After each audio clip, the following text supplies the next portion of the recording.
To clean the dual multi-surface rubber brushes, open the brush frame release tab by pushing down on the tab on the right side of the cleaning head. Remove the brushes. Remove debris from the ends of the brushes.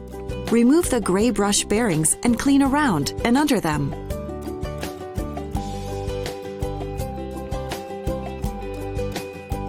Clean the green shaft of each brush.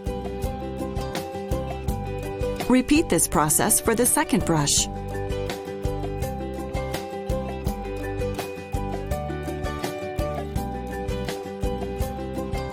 Replace the bearings onto each brush. After cleaning, reinstall the brushes, making sure the bearings are in place.